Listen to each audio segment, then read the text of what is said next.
Salve, salve, doutores e doutoras de todo o Brasil! Estamos iniciando mais um encontro focado na sua preparação para o concurso da Polícia Civil, esse concurso gigantesco que se avizinha, várias disponibilidades de cargo, né? Várias vagas ali para todas as carreiras, delegado, investigador, escrivão e o que concurso com todo o seu corpo docente qualificado, está aqui à sua disposição fazendo aí quase que um intensivão sobre várias matérias, cada professor abordando um conteúdo diferente, mas sempre focado no seu edital, sempre focado na sua preparação, tá bom?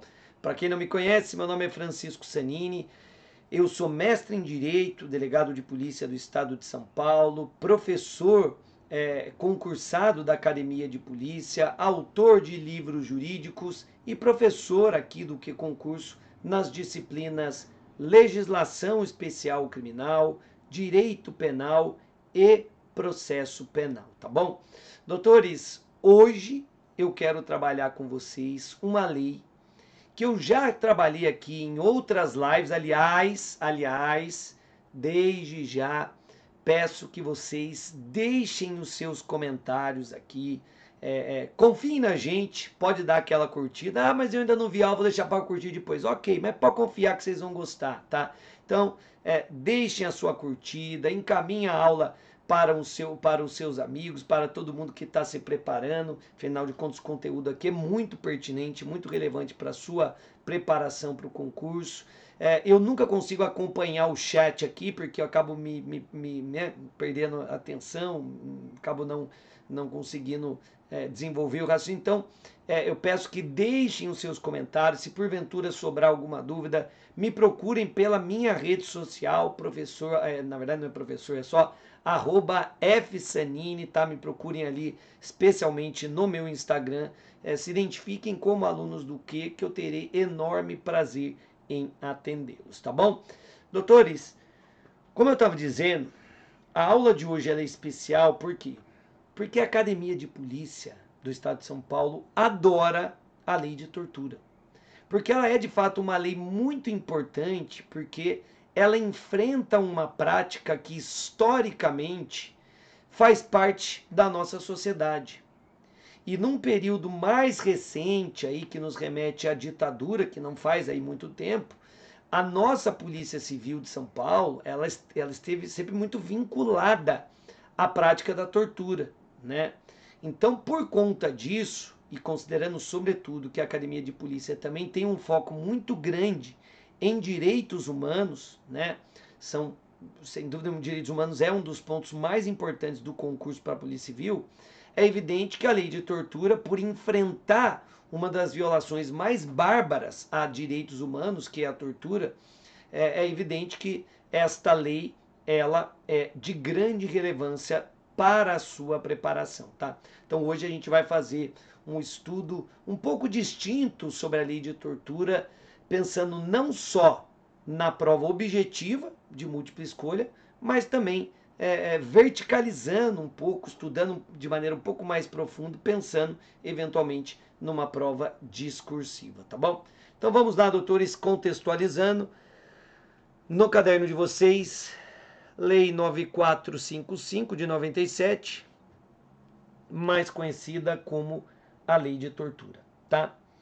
Fazendo uma evolução histórica, doutores, vale destacar que a tortura, como nós já falamos, ela está diretamente ligada à história da humanidade, né? Volta comigo um segundinho.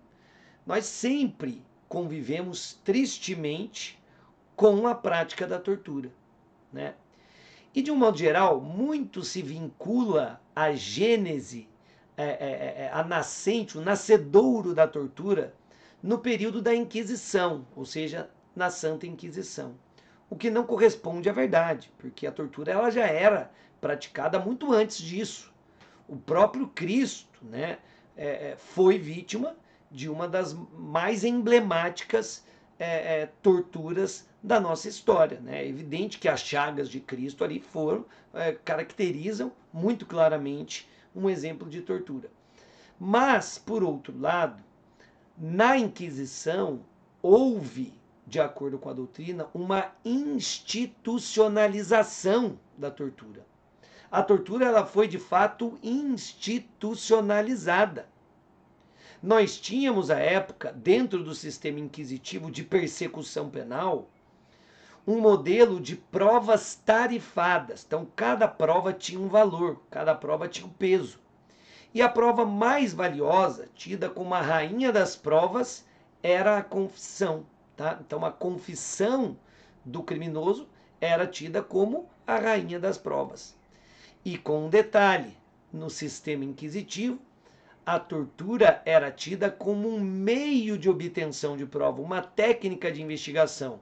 Então vejam aí que o modelo inquisitivo ele ganhou muita força, porque, ora, se a tortura é admitida como um meio de obtenção de prova e a confissão é a rainha da prova, das provas, então fica muito fácil, né? Sendo a confissão a rainha das provas e eu podendo me validar a tortura para obtê-la, acaba que você tem um sistema de grande efetividade, tá? Eu faço sempre a crítica aqui de Beccaria, doutores, para dizer e escancarar o quanto a tortura ela não tem qualquer eficácia como meio de obtenção de prova. É por isso que, independentemente de qualquer situação, ela deve sempre ser refutada. Vejam, Beccaria já dizia lá atrás, com outras palavras, a tortura é o meio mais fácil de você condenar um inocente fraco e absolver um culpado forte. No sentido de que o inocente fraco, ao ser submetido à tortura, ele confessa qualquer coisa. Aquele que não tem resistência à tortura, e quem tem essa resistência, né? Ele vai admitir qualquer coisa, até que ele matou o pai, a mãe, o irmão e por aí vai.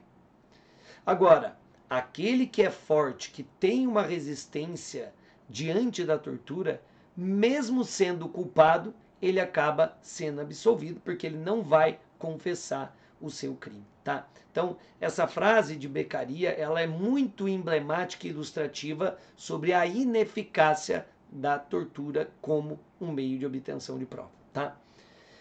Vale destacar também, doutores, que ao longo das duas grandes guerras mundiais, nós tivemos um período extremamente triste, né, em que a tortura era recorrentemente praticada.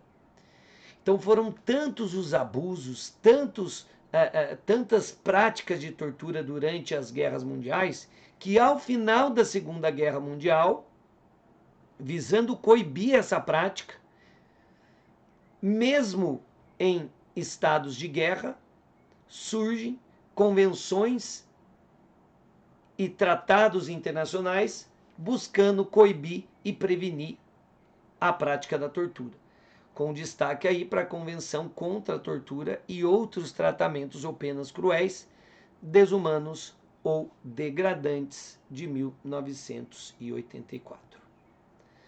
Já dentro do nosso ordenamento jurídico, desde a Constituição de 1824, tida como a Constituição do Império, vale destacar que mesmo a Constituição do Império, que foi uma Constituição imposta, né, nós já tínhamos uma previsão contra a tortura. Né? A Constituição do Império, ela aboliu os açoites, a tortura e as penas cruéis. Tá? Avançando um pouquinho, em 1940, com o nosso Código Penal, a tortura aparece no nosso ordenamento jurídico como uma qualificadora do homicídio, tá? Então nós tínhamos e temos ainda a tortura como uma qualificadora do crime de homicídio. Do mesmo modo, nós temos a tortura como uma agravante genérica para qualquer crime. Mas percebam, embora o Código Penal faça menção à tortura, a lei o código jamais esclareceu o conceito de tortura, o significado de tortura, o que seria juridicamente uma tortura. Na mesma linha, doutores, nós não tínhamos, veja aí, o crime de tortura. No Código Penal nós tínhamos a tortura como qualificadora, a tortura como agravante, mas não um crime específico. E aí no ECA, no Estatuto da Criança e do Adolescente, no artigo 233, surge pela primeira vez o crime de tortura, mas tendo como vítima somente crianças e adolescentes. E ainda assim, doutores, com o mesmo problema, sem um conceito legal de tortura.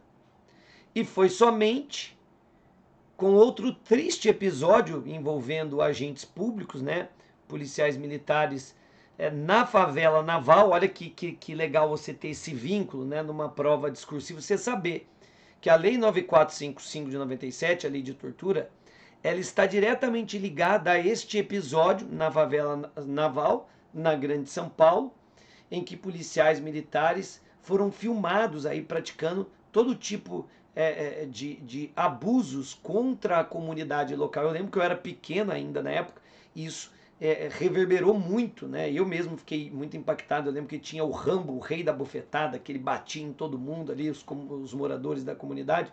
Então, os policiais foram filmados, saiu no Jornal Nacional, grande repercussão, desembocou no Congresso. O que o Congresso fez? Opa, deixa eu reagir, deixa eu mostrar atitude. E aí o Estado, o Congresso sai da sua zona de conforto, né?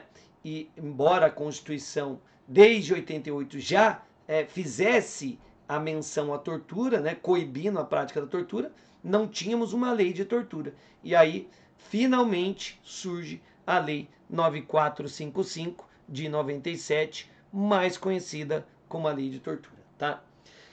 E a lei, doutores, ela finalmente, ela traz o conceito de tortura, ela segue, ela acaba encampando ali o conceito ou as formas de tortura previstas em tratados e convenções internacionais. Então, finalmente, a Lei 9455, ela preenche esse vácuo legislativo e nos dá um conceito jurídico, um conceito legal de tortura, né? Se eu perguntar para você o que é tortura, né, dentro da linguagem popular, dentro de uma percepção popular, todo mundo vai vincular a tortura a um ato que seja cruel, um ato que cause sofrimento. Mas é evidente que o sofrimento, embora seja uma questão lógica na tortura, não é o suficiente para a gente caracterizar o crime. E aí veio a Lei 9455 e aí sim, de fato, nos trouxe aí os elementos que caracterizam a tortura em todas as suas modalidades, tá bom? Avançando, fundamento constitucional. No artigo 5º, inciso 3 da Constituição da República, nós temos a base constitucional da Lei 9455. Vejam, diz a Constituição: ninguém será submetido à tortura nem a tratamento desumano ou degradante. De acordo com a doutrina, nós temos nesta norma, doutores, um mandado, ainda que implícito, de criminalização. Uma ordem da Constituição direcionada ao legislador ordinário, dizendo: olha, aqui no Brasil ninguém pode ser submetido à tortura. Você, legislador ordinário, tem que combater essa prática, inclusive por meio do direito penal, inclusive criminalizando a tortura, tá? Então, é perfeitamente legítima a criminalização da tortura a partir do momento que a Constituição ela coloca a tortura ou a proibição da tortura como um direito fundamental e, como veremos, um direito até para a maioria da doutrina de natureza absoluta, que não comporta qualquer tipo de relativização, tá bom? Questãozinha boa para uma prova escrita, doutores, veja aí. Seria a tortura um crime de natureza imprescritível? Volta comigo. Sanine, mas o que é um crime imprescritível? Crime imprescritível é aquele que não está sujeito à prescrição. A prescrição, doutores, é uma espécie de sanção, de pena imposta ao Estado, pela sua inércia em exercer o seu direito de punir. Com a prática de um crime, nasce para o Estado o seu poder-dever de punir o criminoso. Só que esse poder-dever não pode ser exercido de forma eterna, existe um limite. Então, até para conferir uma maior eficácia nessa punição que deve ser imposta pelo Estado, a lei ela estabelece um prazo. Este prazo é a prescrição, ou ele vai dar ensejo à prescrição. Se não exercido o direito de punir dentro de um lapso temporal, o Estado vai perder esse direito de punir com a caracterização da prescrição, tá? E aí, ocorrendo a prescrição, nós temos a extinção da punibilidade daquele que praticou o crime, tá? Então, cada crime, de acordo com a sua gravidade, tem um prazo prescricional. E alguns crimes, por serem muito graves, são de natureza imprescritível, tá?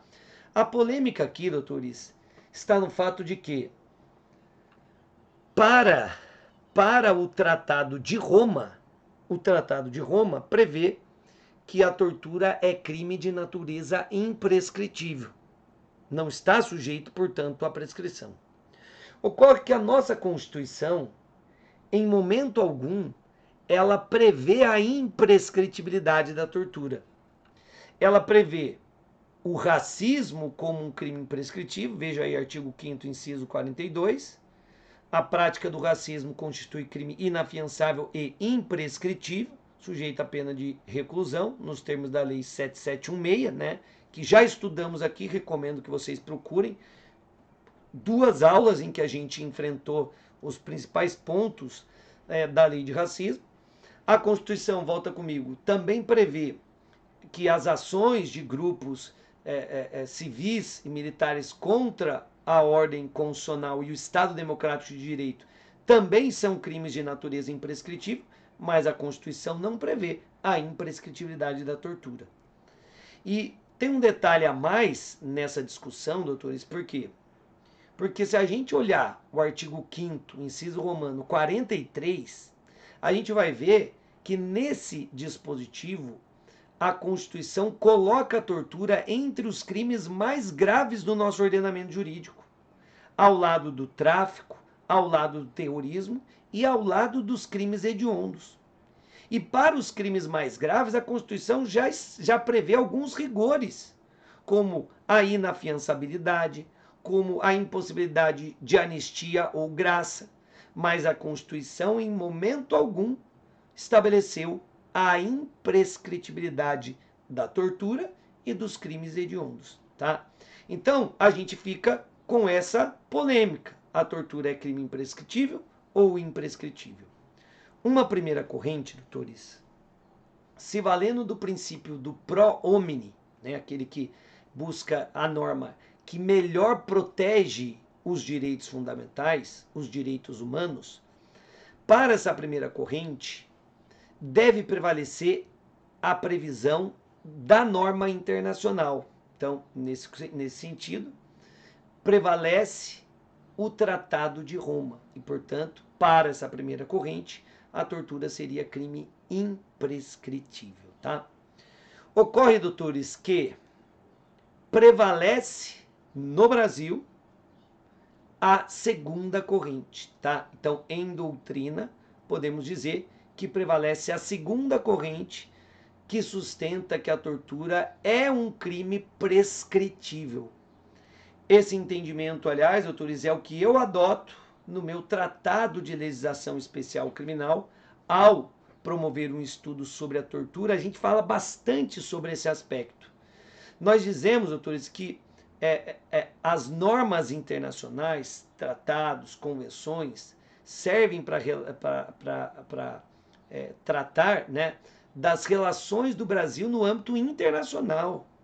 Mas tratados e convenções internacionais não podem dispor sobre direito penal e nem processo penal. Sob pena da gente violar a Constituição. A Constituição diz, só quem dispõe de direito penal e processo penal, é a lei em sentido formal, ou seja, aquela proveniente do Congresso Nacional. Daí porque o próprio Supremo, em outras ocasiões, já disse, olha, tratado e convenção internacional não pode dispor sobre direito penal e nem processo penal, sob pena de violarmos o princípio da legalidade, especialmente na sua perspectiva da lex populi, lei que vem dos representantes do povo, no caso, o Congresso Nacional. Tá?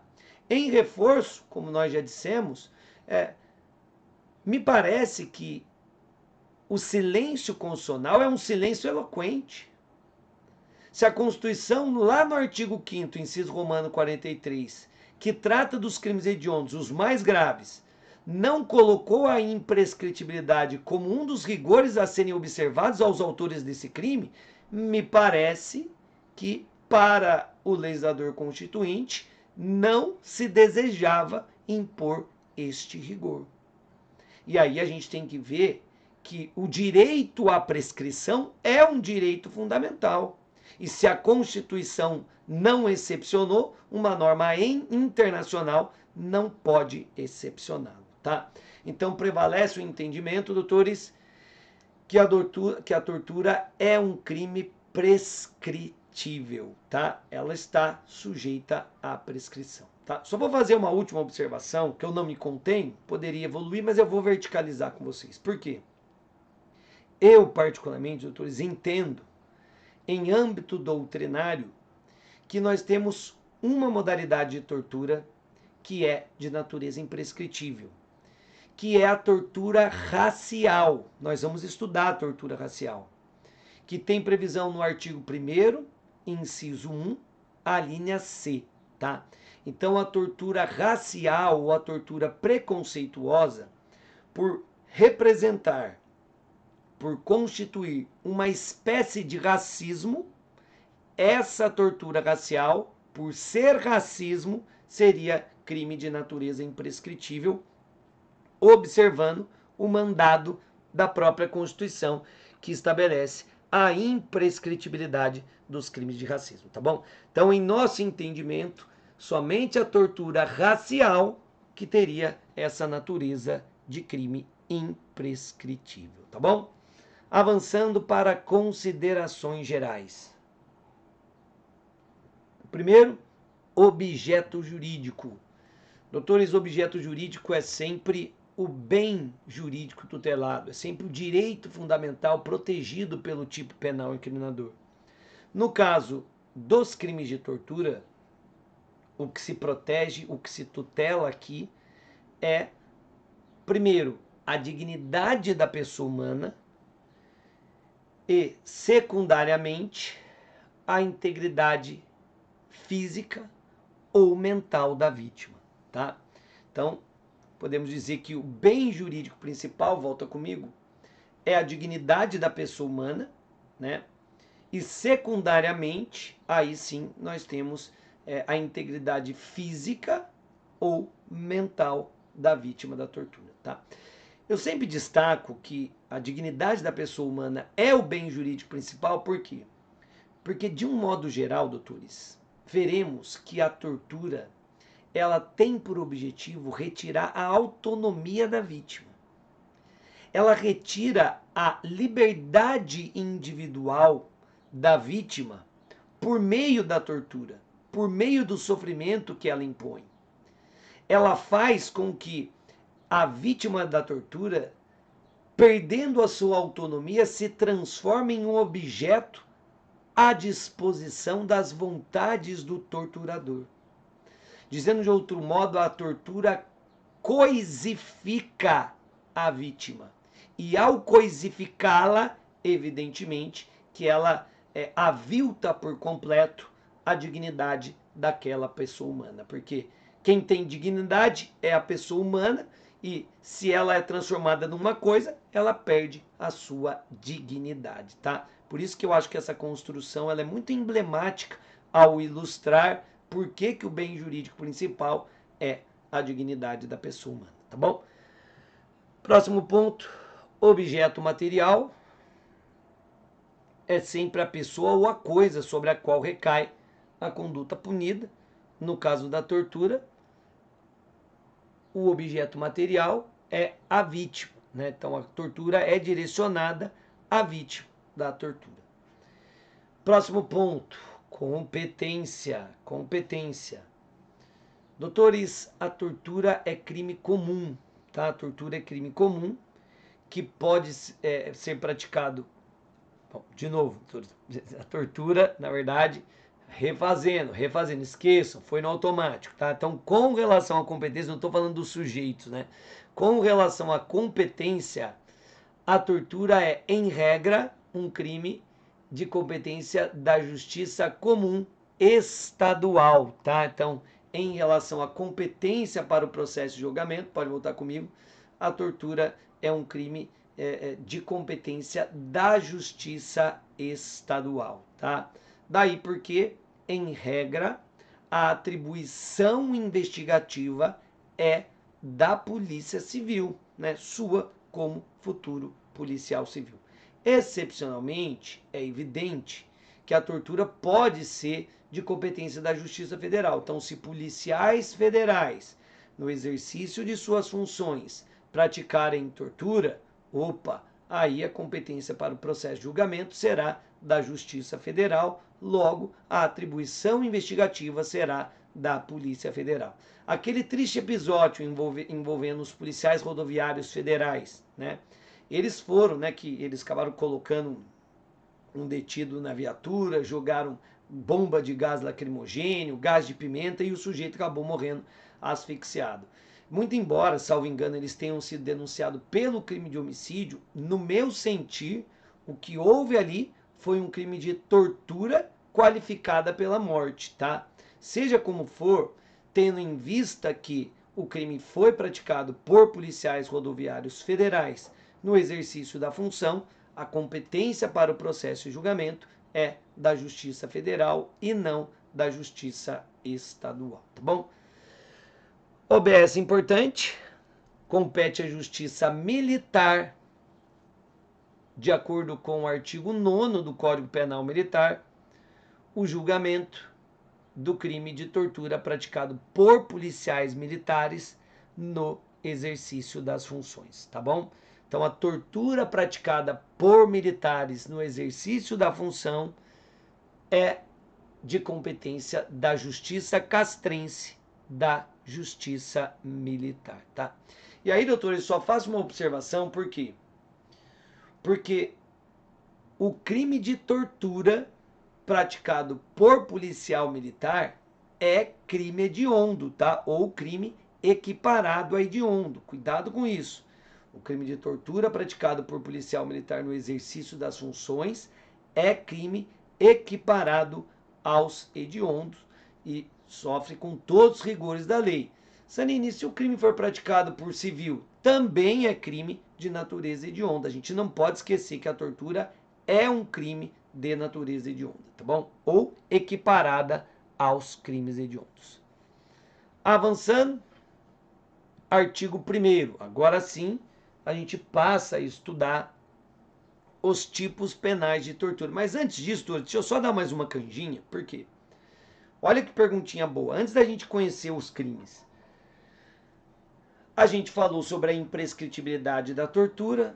Agora eu pergunto, será que a tortura ou a proibição da tortura, ela comporta relativização? A tortura, ela pode ser, a proibição da tortura, ela pode ser relativizada?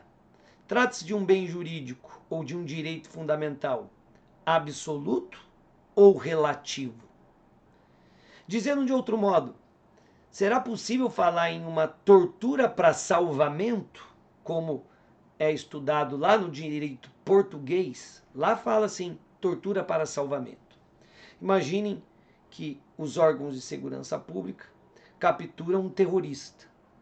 Esse terrorista afirma que instalou uma bomba em um local público e essa bomba vai explodir dentro de 2 horas. E ele, obviamente, se recusa a dizer onde a bomba foi instalada. Surge o que a doutrina chama de cenário da bomba relógio. Será que esse cenário da bomba relógio pode afastar a responsabilização penal pela prática da tortura? Será que nesse cenário de urgência, os órgãos públicos podem se valer da tortura para obter informação? E, doutores, a resposta é negativa, tá? Nenhum caso de excepcionalidade ou urgência justifica a prática da tortura pelos agentes públicos, tá bom? Cuidado com isso. A doutrina constitucional, inclusive, coloca a proibição da tortura como um direito absoluto, porque os direitos fundamentais, eles têm uma característica, qual seja a da relativização. Eles são relativizáveis diante de um confronto com outros direitos fundamentais. Agora, a proibição da tortura, de acordo com a Constituição, de acordo com os constitucionalistas, é um direito que não comporta relativização. Seria, portanto, um direito absoluto ao lado da proibição da escravidão. É, aliás, o entendimento do Supremo, tá? Entende que a proibição da escravidão e a proibição da tortura são direitos fundamentais de natureza absoluta e não podem ser relativizados, tá bom? Agora sim, podemos avançar para o estudo dos crimes de tortura. Vamos lá. Artigo 1º estabelece o seguinte: constitui crime de tortura, 2 pontos. Vejam, doutores, que no inciso 1, o legislador ele apresenta um modo de execução, as formas de execução da tortura. E nas alíneas, o legislador vai indicar as finalidades e os elementos subjetivos, né, que de fato caracterizam a tortura. A vontade especial do agente ao praticar a tortura vai ser fundamental na caracterização da modalidade de tortura. Então vejam, constitui crime de tortura a conduta de constranger alguém, constranger no sentido de impor, de retirar a sua autonomia, não de deixar a pessoa envergonhada, constrangida, não. Constrangimento aqui tem o significado de retirar a autonomia da vítima, de retirar a sua liberdade individual. Como? Com o emprego de violência ou grave ameaça. Percebam, são as duas formas de se praticar a tortura. Tortura física, né, com a prática de violência, e tortura psicológica, com a prática de grave ameaça, tá? Então, constranger alguém com emprego de violência ou grave ameaça, resultado, causando-lhe sofrimento físico ou mental, 2 pontos. E aí vem as finalidades específicas, os dolos específicos que vão caracterizar a tortura. Primeira modalidade é a tortura probatória ou inquisitorial, tá? Tortura probatória ou inquisitorial. Nessa modalidade de tortura, doutores, o agente constrange a vítima por meio de violência ou grave ameaça, causando-lhe sofrimento físico ou mental, com a finalidade, com a intenção de obter, vejam aí, informação, declaração ou confissão, seja da vítima, seja de terceira pessoa. Por isso que a tortura é chamada de tortura probatória. Eu quero obter uma informação, eu quero obter uma declaração, eu quero obter uma confissão, seja da própria vítima da tortura ou ainda de terceira pessoa. Exemplo clássico, né? Policial tortura um suspeito para que ele preste uma informação. Aonde está o cativeiro da vítima? Aonde está escondida a arma? Aonde você enterrou o corpo? Olha aí. Ou ainda, pratica a tortura para que a vítima da tortura, o investigado, confesse a prática do crime, tá? Então, percebam que em todos esses casos eu tenho a tortura probatória, beleza? Doutores, diferentemente de tratados e convenções internacionais que estabelecem que somente agentes públicos podem praticar o crime de tortura, a nossa lei, a Lei 9455, ela é mais protetiva, porque ela estabelece que a tortura é, em regra, crime comum e pode ser praticado por qualquer pessoa. Tanto que, volta comigo, veremos que se a tortura for praticada por agente público, nós teremos uma causa de aumento de pena, tá? Então, é importante que você compreenda, a tortura é, em regra, crime comum, pode ser praticado por qualquer pessoa. A lei de tortura brasileira, ela se distingue de tratados que só caracteriza a tortura quando praticada, quando cometida por agentes públicos, tá? No Brasil, não. É crime comum, pode ser praticado por qualquer pessoa, tá? Consumação ocorre com constrangimento causador do sofrimento físico ou mental, tá? Nesta modalidade, a tortura é crime formal. Ela se consuma com o constrangimento causador do sofrimento físico ou mental, independentemente de qualquer resultado. Daí porque, doutores, a observação é dispensada a obtenção da informação, declaração ou confissão desejada. Doutores, para que a tortura se consume, não é indispensável que o agente obtenha a confissão, por exemplo. O crime já se consuma com um constrangimento causador do sofrimento físico-mental, ainda que a vítima não confesse. Se a vítima confessar, mero exaurimento, tá bom? Sanini, e se por acaso a vítima confessar, essa prova é lícita? É evidente que não, tá, doutores? Lembrem-se que a prova obtida por meio de tortura é uma prova ilícita, imprestável, não serve para nada. E você, policial, ainda vai responder pelo crime de tortura, que é crime de natureza hedionda ou equiparada a hedionda, e mais ainda, por ser policial, vai sofrer com uma causa de aumento de pena, tá bom? Segunda modalidade de tortura, doutores, é a tortura crime. Tortura crime.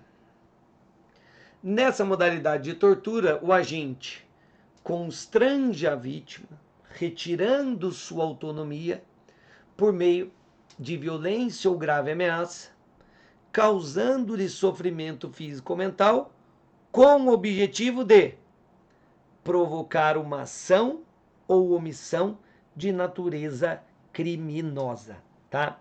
Então, o objetivo do torturador aqui, mais uma vez, retirar a autonomia da vítima para fazer com que a vítima pratique uma ação ou uma omissão de natureza criminosa, tá bom? Então, eu vou te torturar para você me ajudar a praticar um roubo. Eu vou te torturar para que você mate uma outra pessoa, tá? Então, percebam como a gente se vale da tortura para influenciar determinado comportamento da vítima. Perguntinha boa. E se a tortura tiver por objetivo fazer com que a vítima pratique não um crime, mas uma contravenção penal, vai restar caracterizado o crime de tortura? Doutores, para a maioria da doutrina a resposta é negativa. Então, cuidado com isso. Por quê?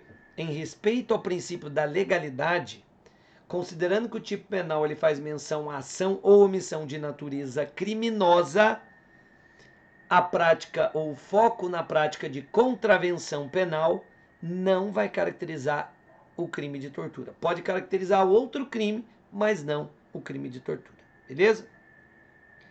Próximo ponto, sujeitos. Em relação aos sujeitos, doutores, o crime de tortura, como eu venho dizendo, é de natureza comum. Pode ser praticado por qualquer pessoa e qualquer pessoa pode figurar como vítima, tá? Veremos que algumas pessoas tidas como mais vulneráveis, como menores de idade, por exemplo, gestantes, se forem vítimas de tortura, o fato dessas pessoas serem mais vulneráveis vai dar ensejo também a uma causa de aumento de pena, tá bom? Próximo ponto, consumação. O crime aqui também é de natureza formal, consumando-se com constrangimento causador do sofrimento físico ou mental, tá? Pouco importa se a vítima vier de fato a praticar o crime ou não, o crime de tortura já se consuma com constrangimento, sendo perfeitamente possível a tentativa, tá bom? OBS importante, doutores. Olha aí. Sanini, e se a vítima da tortura vier a praticar o crime para o qual, né, ela foi torturada, né, se ela sucumbir aos desejos do torturador e praticar um crime, a vítima da tortura responde por esse crime? Pessoal, resposta negativa. Olha a importância de você dominar a parte geral do direito penal. Notem que a vítima da tortura, doutores, ela não responde pelo crime porque ela age em coação moral irresistível, que é uma causa excludente da culpabilidade por inexigibilidade de conduta diversa. A vítima da tortura é um instrumento nas mãos do torturador. Daí porque o crime eventualmente praticado pela vítima será imputado ao próprio torturador na qualidade de autor mediato, tá? Então o torturador ele vai responder pelo crime de tortura em concurso com o crime eventualmente praticado pela vítima, tá? Então o torturador seria o autor mediato, o homem de trás no crime praticado pela vítima. Beleza? Para fechar o nosso encontro de hoje, doutores, e a primeira parte do nosso estudo sobre a lei de tortura, última modalidade prevista no artigo 1º, inciso 1, é a tortura discriminatória ou, como eu prefiro, tortura racial. Já fizemos menção sobre ela, né? Aqui, para mim, uma das formas mais graves de racismo. Você tortura a pessoa por um preconceito de raça ou religião, tá? Então veja aí.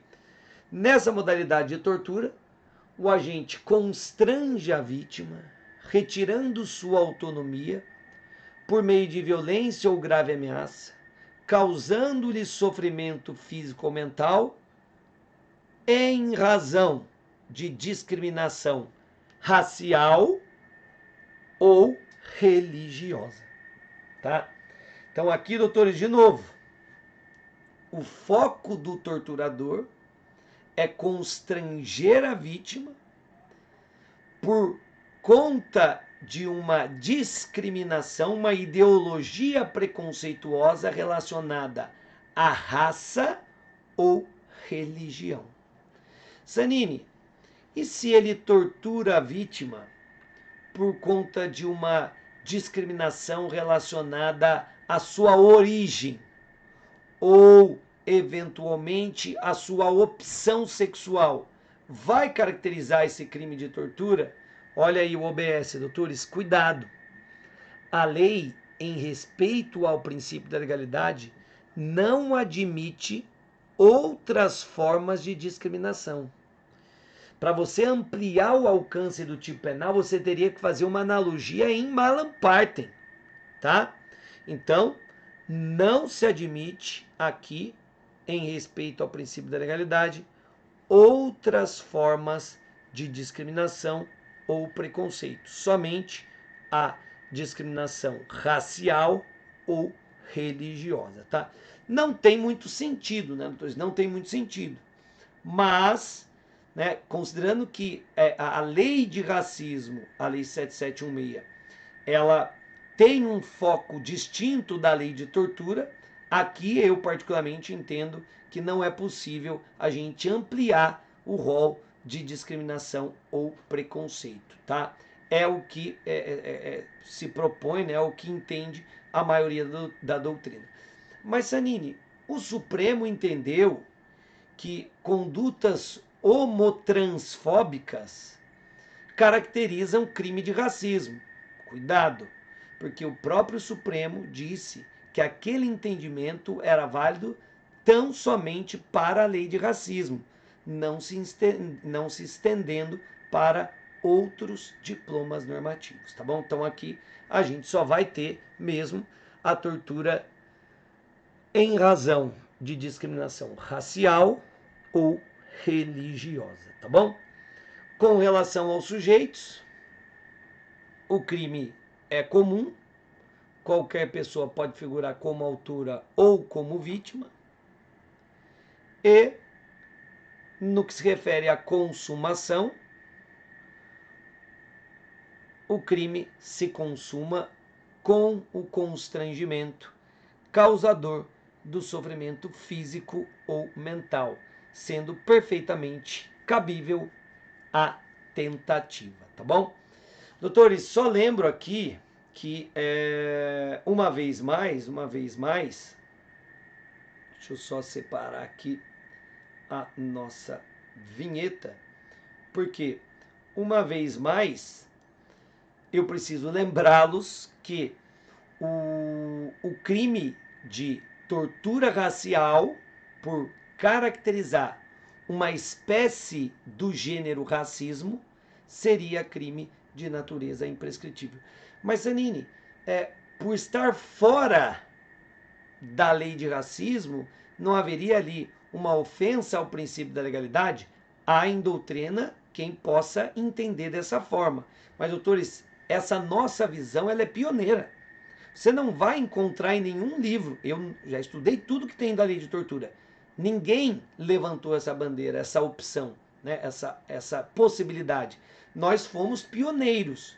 Talvez em curso alguém fale porque já leu no nosso livro, tá? Mas, até por ser uma coisa pouco abordada, seja em doutrina ou jurisprudência, fica difícil a gente se aprofundar. Mas a gente já pode vislumbrar algumas alternativas, tá? De todo modo, no nosso livro a gente pontua exatamente isso. Não podemos fazer com que aspectos formais excluam a proteção legal do combate ao racismo.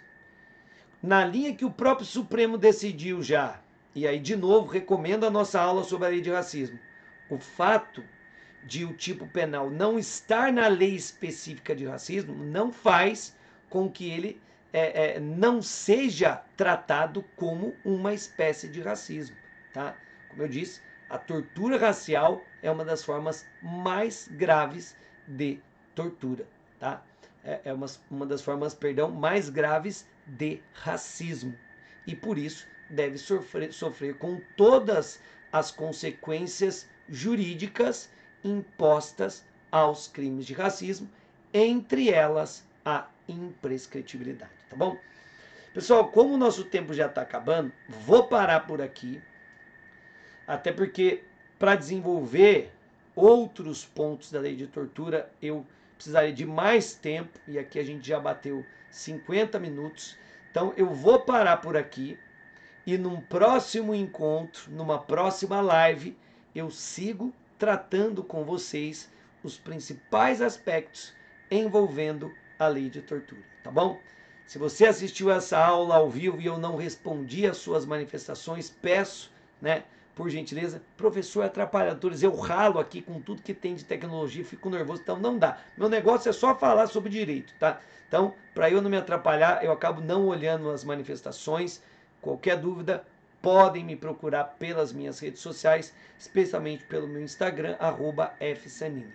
Se você está assistindo essa aula depois, né, em outro momento, deixe o seu like, deixe o seu comentário, e se sobrou alguma dúvida, também pode me procurar, que eu terei enorme prazer em atendê-los. Mas saibam, doutores, o comentário de vocês, o feedback de vocês é muito importante para a gente. Esse conteúdo é gratuito, a gente está aqui para ajudá-los. Então, se você gostou, não só comigo, mas com todos os professores do Q. Deixem o seu joinha e deixem o seu comentário, porque eles servem de estímulo para a gente melhorar cada vez mais, tá bom? Por hoje é só, um grande abraço, fiquem com Deus, tchau, tchau.